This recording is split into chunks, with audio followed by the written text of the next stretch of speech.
Osaka, Japan is nicknamed the nation's kitchen as the city is a food lover's paradise. Over the course of 4 days, I feasted on incredible Wagyu beef from Gyukatsu Kyoto Katsugyu. I also had the most ridiculous and massive egg salad sandwich from Backstreet Coffee and some truly next level noodles from Tori Soba Zagin. Plus, I saw some amazing sights and had even more amazing food. It was certainly a trip to remember.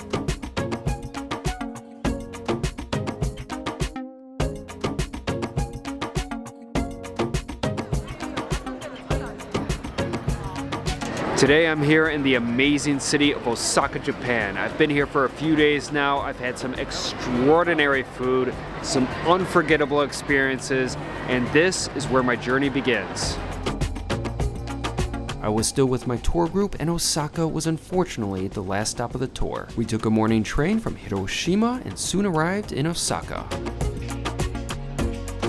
Almost immediately, we set off for lunch. It was Mitch from our tour group who was the hero of the day, as he suggested going to Dekasan, a specialty sandwich shop. I had to go with their most famous creation, the 400-gram skirt steak sandwich, which was fantastic. The beef was tender and juicy and bursting with flavor. My Osaka adventure was truly off to a great start. Next, we made our way to one of the most popular sites of the city, Osaka Castle. We purchased tickets for the main tower, which provided some nice skyline views. So far, I had a strong feeling that I was really gonna like this city. Later, we checked into our hostel, the Yamano Osaka Shinsabashi, which proved to be a solid accommodation. After dropping off my bags, I did a little exploring of my own in the Amerikamura neighborhood, which had such a cool vibe with its plethora of vintage stores. However, I wasn't out for long, as I soon rejoined my group for dinner. Our tour guide took us to Kushikatsu Daruma, which is a type of restaurant that serves deep-fried skewered meat and vegetables. The cool thing about the restaurant was that food would arrive to the table via a small sort of train. I got a draft beer to drink and one of the fixed sets, which came with 15 different skewers along with a cup of dotoyaki. Dotoyaki is a Japanese stew traditionally made with beef tendon. I really enjoyed mine. It had a pleasant flavor and the meat was very tender.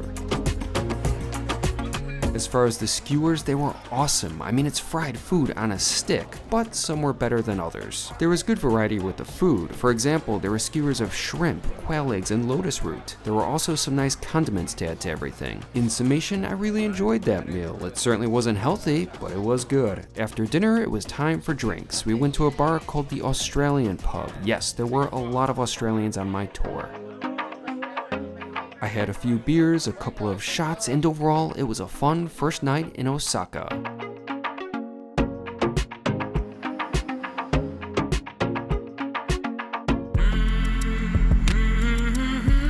It's a beautiful day in Osaka. Let's do this. First things first, I needed coffee, so I went to an outpost of Hoshino Coffee, a Japanese cafe chain founded in 2011. It was pretty nice looking inside, and the menu had good prices. There were some solid sounding set breakfast choices, which was what I got. To drink, I obviously got coffee and it hit the spot.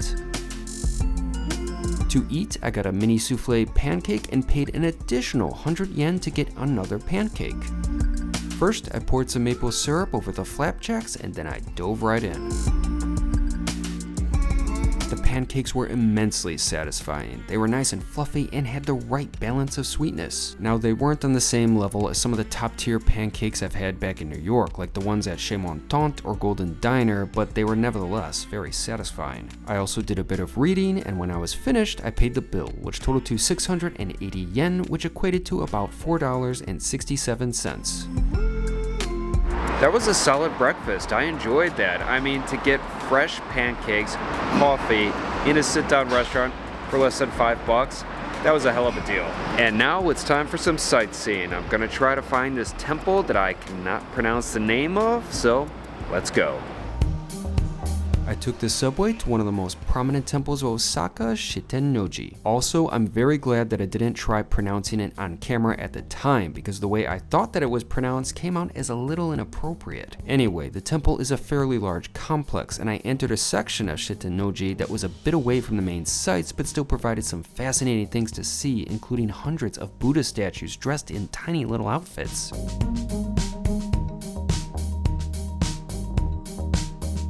As I delved deeper into the area, my finger was getting a workout as I was constantly pressing the shutter button down on my camera. The temple was beautiful, and it seemed that with every step I took, a new stunning sight would reveal itself.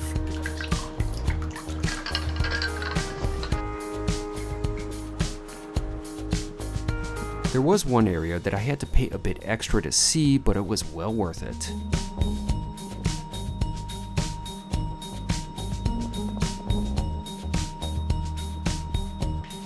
Overall, the temple provided me with a great morning of sightseeing. That shrine was absolutely beautiful. I took a ton of photos. It was stunning. But now I think there might be another shrine across the street that might be worth checking out. I'll see. But the important thing is I gotta start thinking about lunch. Indeed, there were more temples to see right nearby where I was. Once again, I was confronted with more amazing sights, but I also knew that I was getting distracted from what was becoming a priority: lunch. I started walking in the direction I wanted to go to for food, but time was moving fast and my stomach demanded a pit stop. I came across a FamilyMart convenience store and picked up a cheese-stuffed fried chicken patty. For the past 2 weeks, I've been tantalized seeing banners outside of FamilyMarts advertising the new dish. With my stomach roaring, it seemed like the perfect time to give it a try, and I wasn't disappointed. The chicken was nice and moist, the patty was well seasoned, and the molten cheese just hit the spot. I'm not gonna lie, that cheese-filled chicken thing was really freaking good. I think it may be because I'm pretty hungry right now, but I really enjoyed that. Nevertheless, that was just an appetizer. My real lunch is coming soon, hopefully. It's interesting to see that most of these bikes do not have chains around them. If this was New York City, these bikes would be gone. I continued heading towards food. In hindsight, I probably shouldn't have walked since it took far too long to get to the Amerikamura neighborhood, but I eventually made it and it was time to eat. First, I had to get one of the specialties of Osaka, takoyaki, which are fried octopus balls. I went to Kogaryu Takoyaki, a no-frills sort of place, but one that seemed to have a steady stream of customers. There were a variety of options offered, and I ended up choosing the takoyaki with green onions and citrus-flavored soy sauce. The dish had good flavor, but I should have exercised more caution when it came to eating. It was molten hot. So this is pretty solid takoyaki. I mean, it's hot as hell, but it's evidently very fresh. I like the flavor, although the texture of the batter is a little too loose, but it's still very good. Next, I needed something sweet, so I went to an intriguing ice cream shop right near where I was called Ice Dog. The establishment served ice cream and fried hot dog buns. I got green tea ice cream and a warm bun that was fried to order, and it was incredible. That was so good. I mean, it's so simple, right? It's a fried hot dog bun with ice cream, but it was so satisfying. I love that. But now, I've got to get coffee. I didn't have a specific spot in mind for coffee, rather I figured I would find something just wandering around, which was indeed the case. I went to Streamer Coffee Company, which looked like a cool place. I got the Streamer Latte, which was well made and gave me the caffeine hit I needed. I also did a bit of reading and generally just relaxed because I did a lot of walking that day. Not long after I finished, I got a WhatsApp group message from our tour leader about the evening's agenda, and as a result, I needed to get an early dinner. I decided to head to Dotonbori and planned to stop randomly at spots that intrigued me.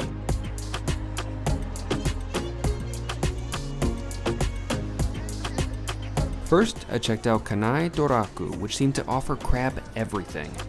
I got a simple crab bun, which I found to be very pleasant. It was nice and soft and had good flavor.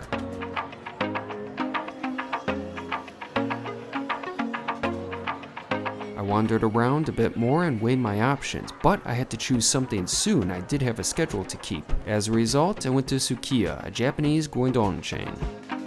I perused the menu with a tablet and ordered a large pork curry rice bowl with beef and cheese. It arrived to my table fairly quickly and I dove right in. The dish was tasty, it was good comfort food, plus I knew that I would probably be drinking a lot that evening. It was the last night of the tour after all, and I wanted to make sure I had a decent amount of food in my stomach. After finishing, I returned to the hostel, met up with my group, and we stopped at a 7-Eleven to pick up some adult beverages, and then it was on to karaoke. I'm not the biggest fan of karaoke, but it was fun. Plus, the 3 highballs I got from 7-Eleven definitely helped. It was a bit sad that the tour is ending. It was a blast, but we were finishing strong.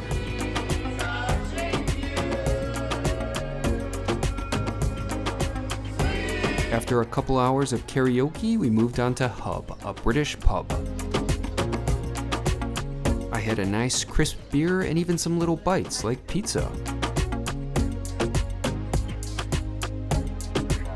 Next, we moved on to a club called Pure.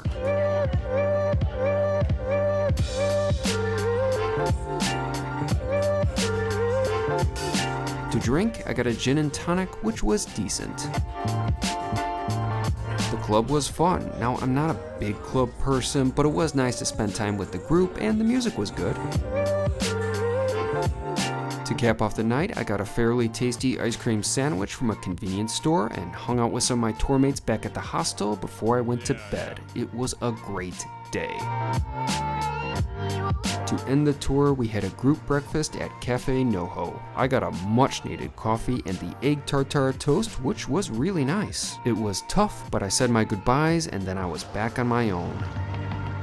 I wanted to see a museum that day, but first I thought that I would get an early lunch. I went to Tori Soba Zagin, which is a very highly rated restaurant for noodles. Like many great places in Japan, there was a line, but I didn't have to wait too long. I made my order from a machine and was soon seated inside.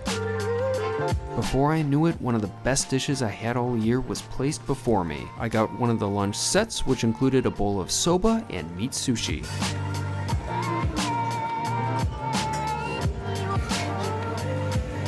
The noodles were incredible, but the highlight was the chicken broth. It was perfect. It had a frothiness to it, which was amazing, not to mention it was so rich and was packed with flavor.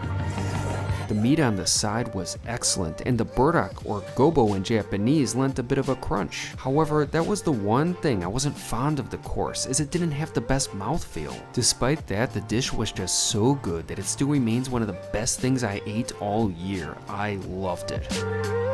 On the side was beef sushi, which I really enjoyed. It was so tender and flavorful and just melted in my mouth. Overall, I was just blown away by that restaurant. That was one of the best dishes I had all year. That bowl of soba was absolutely extraordinary. You know, it's kind of sad to say goodbye to everyone on the tour today, but after having that bowl of noodles, I feel a hell of a lot better. And now it's time for a museum.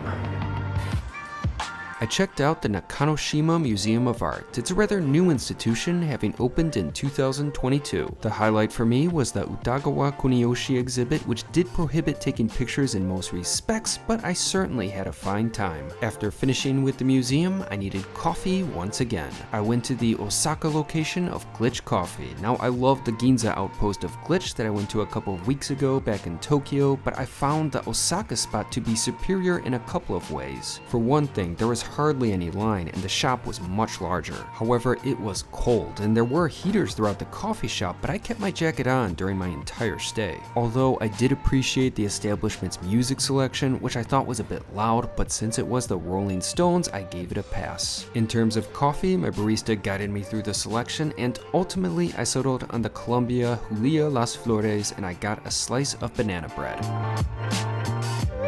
First, I tried the coffee, and I was taken to a place that I've never been to before. The flavor and aroma were so interesting and complex. Simply put, that coffee was outstanding, which it damn well should have been since it cost me 2,500 yen, which equated to over 17 bucks, but it was worth it. In regards to the banana bread, it was good, and it proved to be a nice snack to enjoy alongside my coffee. After finishing with Glitch, I took the subway to my new hotel. It was time to check in. I got a room at the new Appa Namba Ekimai Tower for the ridiculously low price of about $35 a night. Now the room was very small, but it was modern and clean, and I can't argue with the price. However, I wasn't familiar with Appa when I booked my room, and in hindsight I wish I would have stayed somewhere else purely for my own ethical reasons. After dropping off my stuff, I was back on the streets of Osaka. It was time for dinner and I wanted fugu. Fugu is the Japanese name for pufferfish. It's a delicacy and one that contains a powerful neurotoxin. If the dish is prepared incorrectly, death can occur. As a result, only licensed chefs with years of experience are allowed to prepare the fish. Of course I had to try it. However, the restaurant I went to just made me feel a little leery. There wasn't any English on the menu outside of the establishment, and when I tried using Google Translate, things sounded pretty strange. Although I didn't realize at the time that the language was set to Portuguese, which might have made a difference. Anyway, I wasn't feeling it. Plus, right near the fugu restaurant was a location of a Gyukatsu Kyoto Katsugyu. Yeah, Wagyu beef sounded a bit better than a fish that could kill me. However, I had to wait a good amount of time in line. I did some reading, but it was cold and there was the most annoying pair of children behind me. I was beginning to think I should have taken my chances with the fugu. Thankfully, after about 45 minutes, I made it inside, although I still had to wait a little more until a table opened up, but at least I was able to peruse the menu and put in my order. After such a long wait, I wasn't messing around and thus ordered the premium Wagyu sirloin. Finally, I was seated. First, I was given some soothing tea and then my draft beer, which was well needed. Soon enough came the moment I was waiting for, as I was presented with my beautiful set of Gyukatsu, which is a deep-fried breaded beef cutlet. The Wagyu looked gorgeous. Also on the tray were a number of condiments in addition to soup and rice. First, I had to try the beef just as it was, and it was magical. It melted in my mouth, but the contrast with the fried breading was extraordinary. All of the condiments were very interesting, and I particularly appreciated the egg yolk, which lent even more lusciousness to the beef. Plain and simple, I was filled with euphoria. In total, with my food and beer, the bill set me back 5,599 yen, which totaled to around 38 bucks. That was so damn good. Am I having the best day ever? Yep.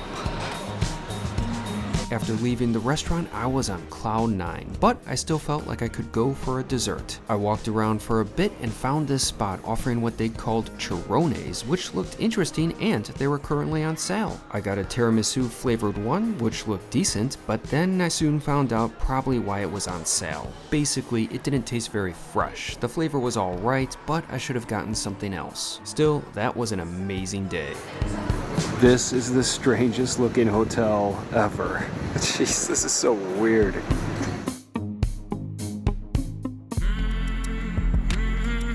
It was my final full day in Osaka, and I was finishing strong. First, I got a simple coffee and pastry from Tully's, but the true excitement would come later in the day as I had a reservation at the 3 Michelin-starred restaurant Taiyon. Before that, however, I wanted to explore a new area of Osaka and go to a restaurant that I've been hearing and seeing a lot about lately.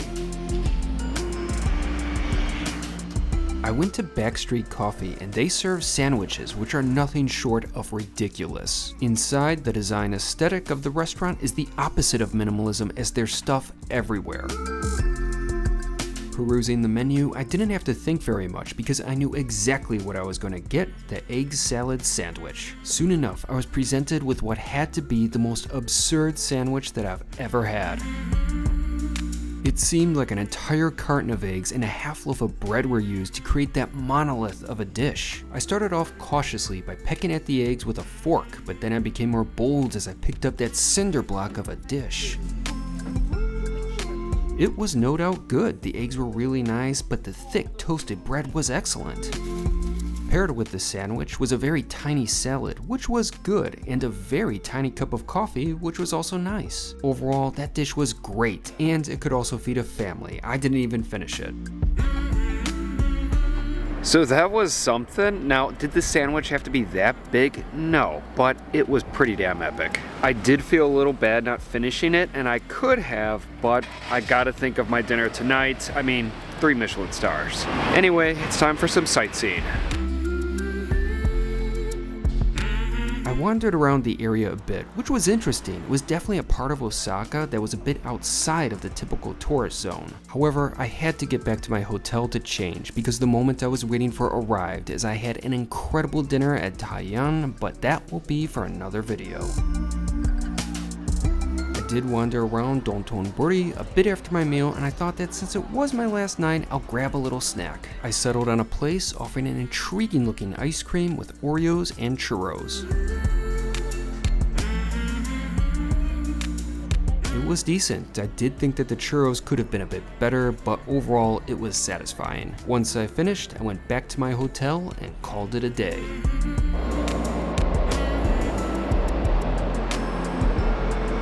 Today I'm here at Osaka's train station. I will soon be boarding a train back to Tokyo. My time here in Osaka has been absolutely amazing. The food was incredible. The sights I saw were amazing, and the people I got to spend it with were fantastic. I wish I had more time. There's just so much more I want to do and see and eat, but this is always the case. You never have enough time. Regardless, the time I spent here in Osaka I thought was well spent, and I hope to one day return to this amazing city. But for now, it's back to Tokyo.